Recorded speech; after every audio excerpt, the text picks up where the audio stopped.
يا سلام على راحة البال يا ولاد. والله أجمل حاجة في الحياة إنك تحط راسك على المخدة تنام، ما تشغل بالك بأي حاجة. الناس تقعد تحاسبها ال1000 ده نقص، ال100,000 دي راحت، ال100,000 جات. والله يا الدنيا ما هتاخد غير منها غير متر أرض ومترين قماش وحتة قطنة. حتى الريحة اللي هيريحوك بها هيجيبوا لك ريحة منهم 15 جنيه. طب ليه تشغل بالك؟ بص، والله يا النومة دي عندي أنا تستاهل فندق 5 نجوم. يا راجل إيه تاخد من هالدنيا؟ ده أهم حاجة في الدنيا والله الراحة النفسية. يا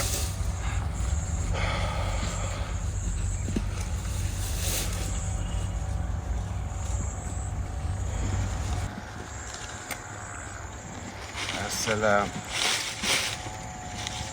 ربنا هدي علينا خلقه. الناس لو تبقى كويسة مع بعضها. طب احنا 300 صلح في البلد كل يوم، كل يوم بوبو ما فيش غير صلح. الحق صلحوا فلان على فلان، لكن الناس لو ماشية بمرضي الله وكل واحد يقعد في حاله. وفلوس الصلح دي اللي كل يوم بنصرف فيها صاقع وصوانات في البلاد نديها للغلابة نتصدق بها لوجه الله، لكن لا نقعد من غير مشاكل. احنا كل يوم بدينا قاعدين في حالنا، احنا لا بنجيب ولا بنودي. شرب لنا كوباية شاي يا عم ويكفينا هم بلاوي الناس.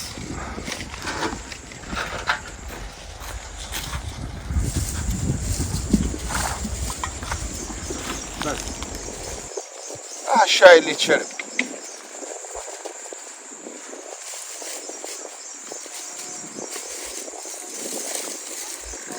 ايه يا عم احمد؟ الحمد لله. تاخد لك شوية شاي؟ هات شوية. خد.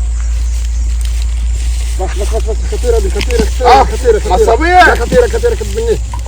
بس شرب لك كوباية شاي. يكون عايز حاجة؟ عايزك طيب يا باشا. عايزك طيب. ماشي، ربنا يديك الصحة يا عم احمد. يا رب.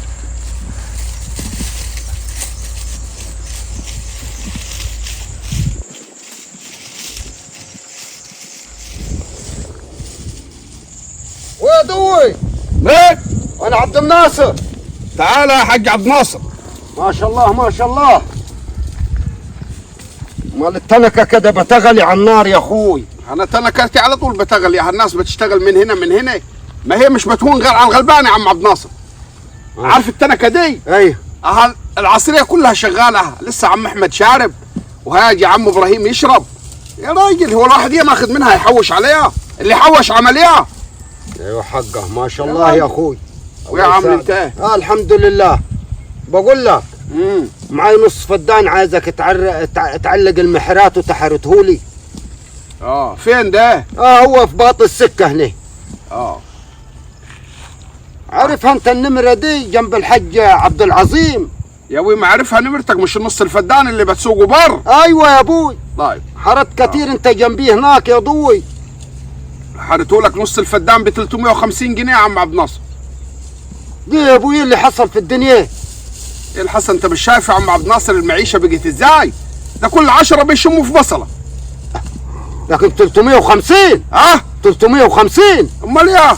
وي امال كده يا ضوي خبرين امال يعني انا جات علينا الغلبان كنا نحرته ب 250 ضلك زودناه 100 في الظروف الطين اللي احنا فيها دي.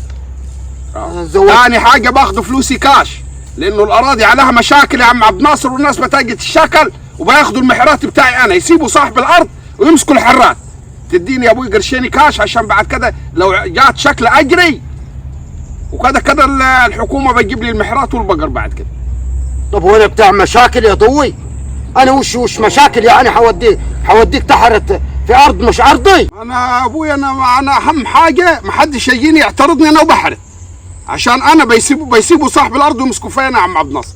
وفلوسي كاش دلوقتي خدها اطلع لك احرت لك. يا ابوي لحديك الفلوس يا ابوي والدنيا مرتاحه، دي بقول لك الارض وارثها جدا عن جد. ما كل الباقي يحرت يقول وارثها عن جدا عن جد وتطلع وضع يده ومشاكل وبوبو كل يوم يا اخي.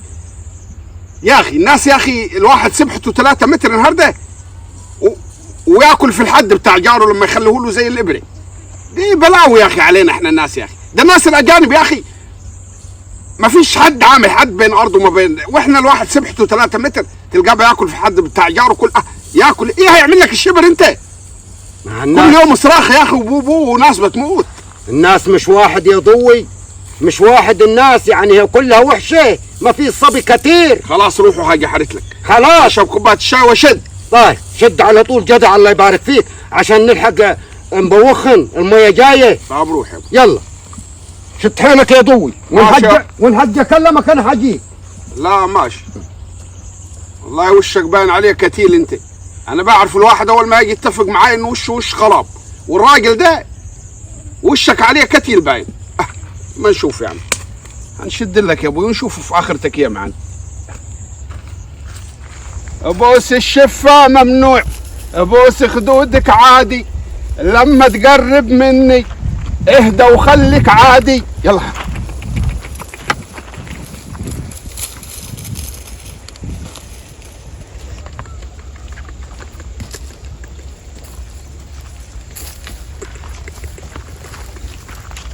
بتعمليه هنا، بتعمليه هنا. وقف. بتعمليه هنا. ايه في؟ بتعمليه هنا. دو هاش بتعمليه هنا. ايه يا باشا؟ مين قال لك يا حرت هنا؟ حدش يلمس البقرة يا باشا. مين قال لك يا حرت هنا؟ احرت هنا؟ مش ارض عبد الناصر بيونس يا ابوي. ناصر مين يا ابوي؟ عبد الناصر مين؟ امال الارض مين ده؟ لا دي ارض عليها مشاكل. دي ارض عليها مشاكل. ما انا عرفت عليها مشاكل يا ابوي. ما قلت كذا يا ابوي، ما قلت له اديني العقد. يعني مش ارض عبد الناصر بيونس؟ لا يا ابوي، انت عملت الموضوع ده كذا مره قبل كده وسيبوك الناس، سيبوك الناس برضه عشان في احترام. شاورتني لكن انت مش بتشاور. شاورت مين يا ابوي ازاي؟ يا ابوي انتوا تسيبوا الحمار وتمسكوا في البردعه؟ لا انتوا تسيبوا اللي معاه المشكله وتمسكوا في الحراق. هات اللي قال لك احرق. هات اللي قال لك احرق. هاتونا اللي قال لك احرق. طب خلاص يا ابوي انا هاخد بقر يا ابوي هكمل له الحته دي. ولا خطوه. ولا خطوه. ايه ولا خطوه؟ ولا خطوه من هنا. لا انا ما اخذ فلوس وهحرق. لا مفيش احراق. لا هحرق. بقول لك احراق. انا الراجل مديني فلوس وهحرق. كيف البهاي؟ هاتي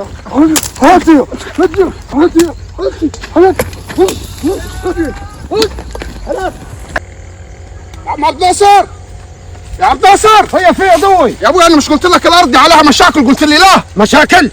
مشاكل يا ابوي في اثنين يا عمي، واحد تخين وواحد ثاني يا عمي اشتغلوا في ضرب وخدوا محرات البقر مني. ليه يا اخي؟ انا مش قلت لك؟ قلت لي ده تكليف جدي. ايوه امال ايه؟ طب تعالى يا عمي شوف لي، هات لي بقر يا عمي، شوف لي يا عمي انا حاسس على وشك كتيل.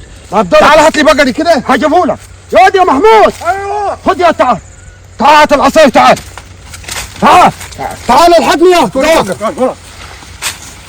اللي يجي ادفنه هنا. تمام. الارض دي بتاعت ابونا وجدنا، ما فيش حد حق يوصل هنا. واصل بس خليش حد يوصل هنا. هم يا عم اتصرف معاهم يا عم. بس انا مالي ومال ادوني بقر يا عم.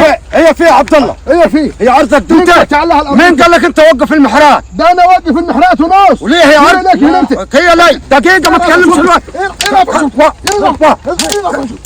ده عرضنا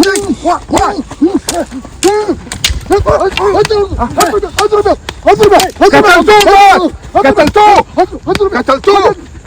ما قلت لك على وشك كتيل؟ انا ما تبعتنيش. قتلتوه. فين الاسعاف يا ابوي؟ قتلوك ادي عشان تنفعك الارض، عشان وشك باين عليه البطل. انت قتلتوه. انا مالي يا ابوي ومال الغوابيك دي يا ابوي. البلد دي مجريه فيها عده ياسين يا ابوي. يلا هات بقى. يلا قتلتوه. انا مالي يا عمي، لا عايز بقر ولا هسيب هالشغلانه دي.